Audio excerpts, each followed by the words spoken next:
सर्दियाँ आने को थीं और स्वीटी चिड़िया का घोंसला पुराना हो चुका था।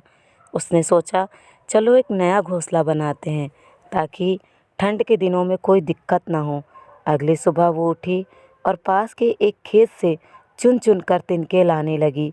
सुबह से शाम तक वो इसी काम में लगी रही और अंततः एक शानदार घोंसला तैयार कर लिया।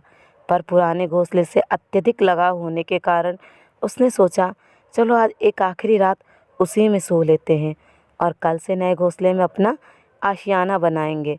रात में स्वीटी चिड़िया वहीं सो गई। अगली सुबह उठते ही वो अपने नए घर की तरफ उड़ी, पर जैसे ही वो वहां पहुंची उसकी आंखें फटी की फटी रह गईं। किसी और चिड़िया ने उसका घोंसला तहस नहस कर दिया था। स्वीटी चिड़िया की आंखें भर आईं। वो मायूस हो गई। आखिर उसने बड़ी मेहनत और लगन से अपना घोंसला बनाया था और किसी ने रातों रात उसे तबाह कर दिया था। पर अगले ही पल कुछ अजीब हुआ।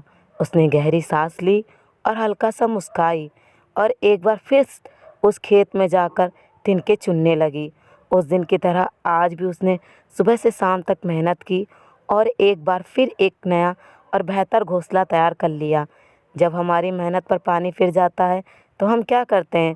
शिकायत करते हैं, दुनिया से इसका रोना रोते हैं, लोगों को कोसते हैं और अपनी फ्रस्ट्रेशन निकालने के लिए ना जाने क्या क्या करते हैं। हम एक चीज़ नहीं करते, हम फ़ौरन उस बिगड़े हुए काम को दोबारा सही करने का प्रयास नहीं करते।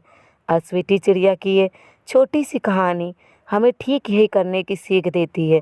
घोंसला उजड़ जाने के बाद वो चाहती तो अपनी सारी ऊर्जा और उसे लड़ने, शिकायत करने और बदला लेने का सोचने में लगा देती, पर उसने ऐसा नहीं किया, बल्कि उसी ऊर्जा से फिर एक नया घोंसला तैयार कर लिया।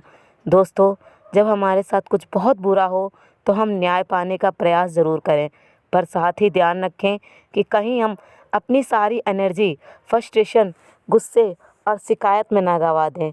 ऐसा करना हमें और ओरिजिनल लॉस से कहीं ज़्यादा नुकसान पहुंचा सकता है। और मैं तो ये भी कहूँगी कि अगर कोई बहुत बड़ी बात ना हुई तो उसे अनदेखा करते हुए अपने काम में पुनः लग जाएं, क्योंकि बड़े काम करने के लिए ये ज़िंदगी छोटी है, इसे बेकार की चीज़ों में नहीं गवाया जाना चाहिए। कृपया वीडियो को लाइक और चैनल को सब्सक्राइब करना ना भूलें।